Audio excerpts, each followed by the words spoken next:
প্রিয় বন্ধুরা, পশ্চিমবঙ্গের সবচেয়ে বড় শিব মূর্তি কোথায় হয়েছে, কিভাবে আসবেন, শিব মূর্তিটির উচ্চতা কত, এই আশ্রম খোলা থাকে কটা পর্যন্ত এবং খাওয়া দাওয়ার কি ব্যবস্থা রয়েছে, সমস্ত কিছু তথ্য আপনাদের সামনে তুলে ধরব।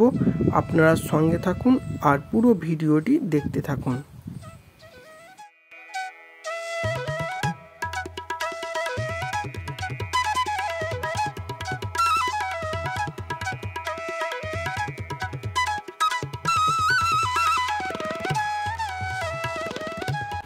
নমস্কার বন্ধুরা, কেমন আছেন সবাই? আশা করি ভালো আছেন, সুস্থ আছেন। নতুন একটা ব্লগে আপনাদের সকলকে স্বাগত।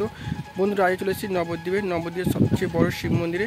বন্ধুরা, এখানে কীভাবে আসবেন, মন্দিরের টাইমিং কী আছে, সমস্ত কিছু ডিটেলস আপনাদের সামনে তুলে ধরবো। আপনারা সঙ্গে থাকুন আর পুরো ভিডিওটি দেখতে থাকুন। বন্ধুরা, হাওড়া কাটোয়া লোকাল কিংবা ব্যান্ডেল কাটোয়া লোকাল ধরে নবদ্বীপ স্টেশনে নামবেন। নবদ্বীপ স্টেশন থেকে টোটো করে সহজেই চলে আসবেন নবদ্বীপের সবচেয়ে বড় শিব মূর্তি, যা নবদ্বীপ শ্মশান ঘাটের কাছে হয়েছে। আপনারা এখানে চলে আসতে পারেন। টোটো ভাড়া আপনাদের কাছ থেকে 15 টাকা নেবে। এই সেই সবচেয়ে বড় শিব মূর্তি। এই আশ্রমটি খুবই সুন্দর এক প্রাকৃতিক পরিবেশের মধ্যে তৈরি করা হয়েছে এবং আমরা এখন এই আশ্রমের ভিতর দিকে যাচ্ছি এবং রাস্তার ধারে রয়েছে ছোট ছোট গাছপালা এবং সবুজে ভরা, যা আপনাদের মনকে মুগ্ধ করবে।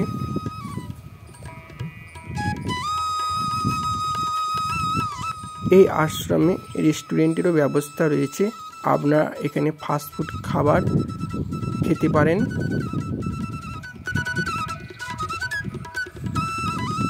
এটি হচ্ছে আশ্রমের মেন গেট, কিন্তু মেন গেট এখন বন্ধ রয়েছে এবং গেটে খুব সুন্দরভাবে কারুকার্য করা, খুব সুন্দর ছোট ছোট গাছপালা, রং বেরঙের, খুবই ভালো লাগছে। এখানে টয়লেটের ব্যবস্থা রয়েছে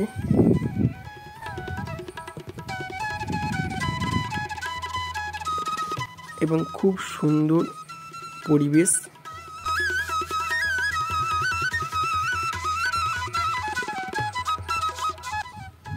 চতুর্দিকে ভিউ আপনাদের দেখালাম এবং মেন রাস্তার দুদিকে ছোট ছোট গাছপালা রয়েছে। এইখানে পরী রয়েছে এবং খুব সুন্দরভাবে সাজানো রয়েছে। এই শিব মূর্তিটি উদ্বোধন হয়েছে শিবরাত্রির দিন।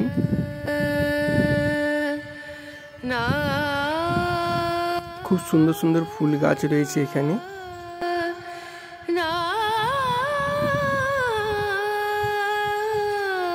আপনারা একদিনের ছুটিতে অতি অবশ্যই এই সুন্দর প্রাকৃতিক পরিবেশে আপনারা এই আশ্রমে আসতে পারেন।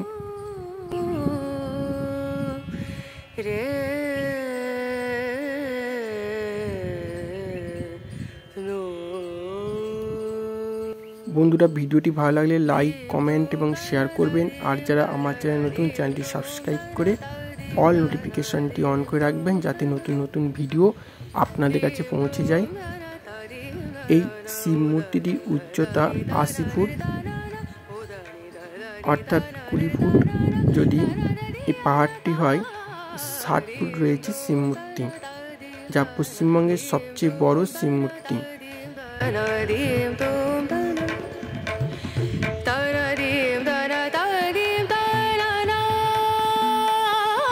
খুব সুন্দর গাছপালা দিয়ে ঘেরা এবং খুব সুন্দর একটি পরিবেশ।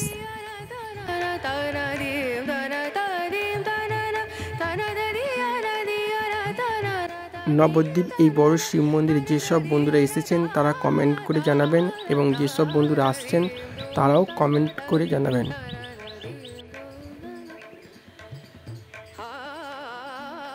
এই শিব মূর্তির পিছনে রয়েছে আশ্রম। এখন আপনাদের শিব মূর্তি দর্শন করাবো। এই সিঁড়ি দিয়ে উঠছি এখন। একটা কৃত্রিম পাহাড় তৈরি করে এই শিব মূর্তি তৈরি করা হয়েছে। তার উপরে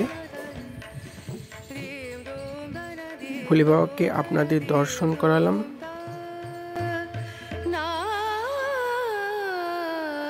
ভোলে বাবা বাঘ ছালের উপর আছেন এবং দেখতেই পাচ্ছেন এখানকার পরিবেশ এবং উঁচু থেকে চতুর্দিকে ভিউটি আপনাদের দর্শন করালাম। খুবই ভালো একটা পরিবেশ। আপনাদের কেমন লাগছে তা কমেন্ট করে জানাবেন। এই উপরে ভোলে বাবাকে আপনাদের দর্শন করালাম।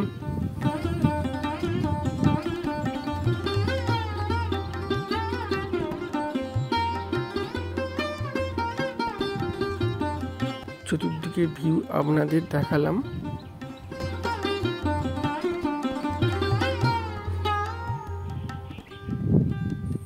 ভোলে বাবার পেছনেই রয়েছে আশ্রম, আর এখানে সেই পাহাড়ের অংশ তৈরি করা হয়েছে এবং এই আশ্রম খোলা থাকে সকাল 8টা থেকে দুপুর 12টা এবং বৈকাল 4টে থেকে রাত্রি 9টা পর্যন্ত। গৌরাঙ্গ বিহার আশ্রম।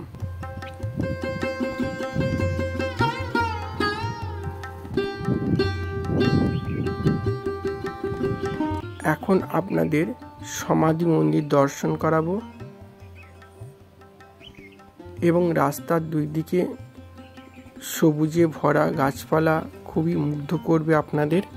এবং এখানে ছোট ছোট শিশুদের আকর্ষণের জন্য চিলড্রেন পার্ক টাইপের রয়েছে। এই জায়গায় আপনারা ধূপবাতি দেবেন। এখানে জুতো খুলে তবে এই সমাধি মন্দিরে যাবেন। এই সেই সমাধি মন্দির আপনাদের দর্শন করালাম।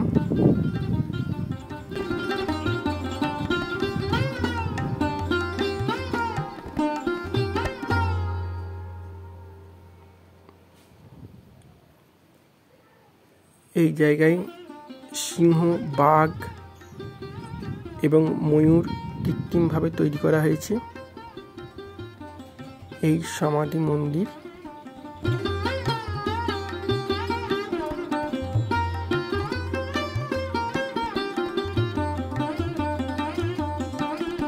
সমাধি মন্দিরের ভিতরের অংশ আপনাদের দেখালাম।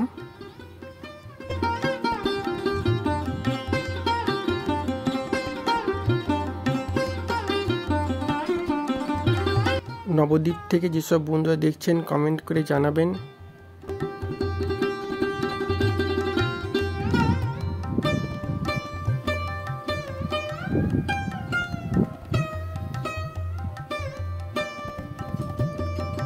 আপনারা সকালে এবং বৈকালের দিকে এখানে বেড়াতে আসতে পারেন এবং এখানে রেস্টুরেন্টেরও ব্যবস্থা রয়েছে।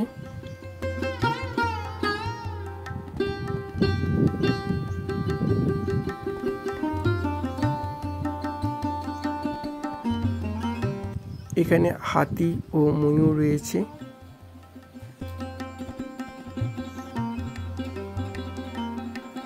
এখানে রেস্টুরেন্টের চাট রয়েছে।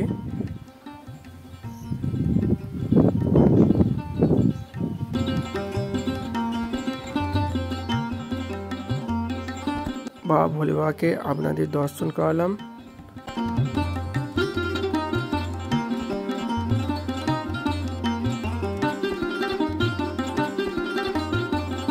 বন্ধুরা খুব ভালো থাকুন, সুস্থ থাকুন, আর সুখদেব ঘোষ চ্যানেলের এপিসোডগুলি দেখতে থাকুন।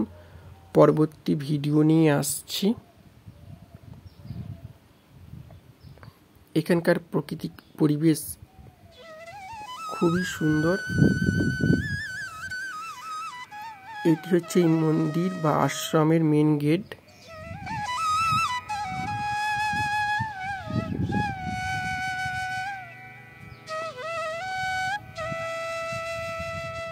এই হচ্ছে আশ্রমের বাইরের অংশ। ধন্যবাদ বন্ধুরা।